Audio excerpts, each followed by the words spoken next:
Most dangerous situations do not begin with screaming, violence, or someone clearly threatening you. Usually, they begin with something small that feels slightly wrong. A stranger standing where they should not be. A door opening when nobody is expected. Footsteps that stop when you stop. These three incidents happened to ordinary people who initially tried to convince themselves that they were overreacting. In each case, that instinct nearly kept them in danger longer than they should have been. This happened about 2 years ago when I was 18. At the time, my mother worked evening shifts at a nursing home, and I was responsible for most of the household chores during the week. We lived in a small town in Pennsylvania, where almost everything closed before midnight. The only exception was a 24-hour laundromat located beside an old shopping plaza. Normally, I did the laundry during the afternoon, but that week, our washing machine had stopped working, and I had completely forgotten that I needed clean clothes for work the next morning. It was almost 1 a.m. when I loaded 2 baskets into my car and drove to the laundromat. The shopping plaza looked completely abandoned when I arrived. There was a closed grocery store, a nail salon, a pizza place, and a small tax office. Every business was dark except the laundromat. There were only 3 vehicles in the parking lot: my car, an older pickup truck, and a white cargo van parked several spaces away. Inside, an elderly woman was folding clothes near the dryers. There was also a man sitting at the far end of the building, staring at his phone. The laundromat was long and narrow, with washing machines along one wall and dryers along the other. The entire front of the building was made of glass, so anyone outside could see almost everything happening inside. I chose a machine near the entrance and began loading my clothes. A few minutes later, the elderly woman finished folding her laundry and left. I watched her get into the pickup truck and drive away. That left me and the man sitting near the back. I noticed that he did not have any laundry with him. There were no baskets, detergent bottles, or clothes beside him. He was just sitting in a plastic chair with his hood pulled over his head. I assumed he might have been waiting for somebody, so I tried not to judge him.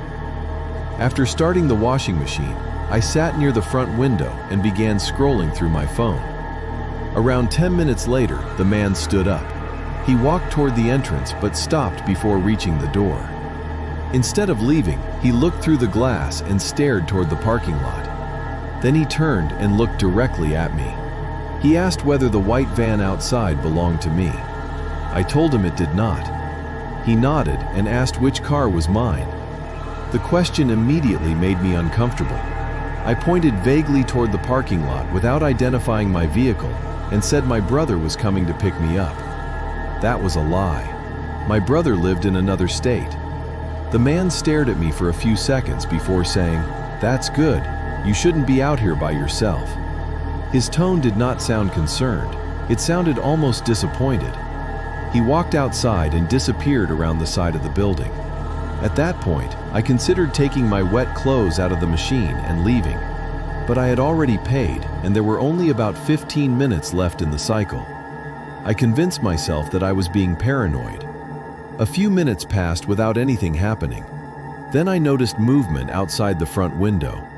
The man was standing beside the white cargo van. He was not getting inside. He was just standing near the passenger side, looking toward the laundromat. When he realized I was watching him, he walked behind the van. I immediately called my mother. She answered after several rings, clearly half asleep. I explained that there was a strange man outside and asked her to stay on the phone with me. She told me to leave immediately. While I was speaking to her, the lights inside the laundromat flickered. Then I heard someone pulling on the side door. I had not noticed that door when I entered. It was near the back of the building beside the restroom. A printed sign on it said it was an emergency exit and could only be opened from inside. The handle moved again. Someone outside was trying to open it. The man was no longer visible near the van. I stood up and moved closer to the front entrance. The washing machine still had 8 minutes remaining, but I no longer cared about the clothes. As I grabbed my empty basket, the man reappeared outside. This time, he was walking toward the front door. I quickly locked it. There was a small metal latch that customers could use late at night, although I was not sure whether I was actually allowed to lock the business. The man reached the door and tried to pull it open. When it did not move, he looked through the glass at me. He smiled and tapped on the window. I held my phone up and told him I was calling the police. His expression changed immediately. He stepped away from the door but did not leave. Instead, he pointed toward the back of the laundromat and said something I could not hear through the glass. Then the man who had been sitting inside earlier walked out of the restroom. I had completely forgotten about him. At first, I felt relieved because I thought I was no longer alone. Then I realized something. The man outside was wearing the same dark hoodie as the man inside. They looked similar enough that they could have been brothers. The man inside glanced at me, then looked toward the person standing outside. Neither of them appeared surprised to see the other. The man inside began walking toward the front door. I moved behind a row of washing machines and told my mother where I was. I also said the address of the laundromat several times so both men could hear me. The man inside stopped. For several seconds, nobody moved. Then the person outside walked back toward the white van. The man inside unlocked the laundromat door and followed him. Both men entered the van. They did not drive away. The engine started, but the vehicle remained parked with its headlights off. My mother had already called the police by that point. She told me to stay inside until officers arrived. Less than 5 minutes later, a patrol car entered the shopping plaza. The white van immediately pulled out of the parking lot. The officer attempted to follow it, but the van disappeared before he could get close enough to read the license plate. Another officer stayed with me while I removed my clothes from the washing machine.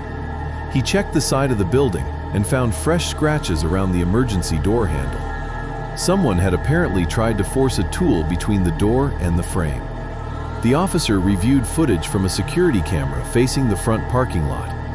The video showed the first man walking around my car several times while I was inside.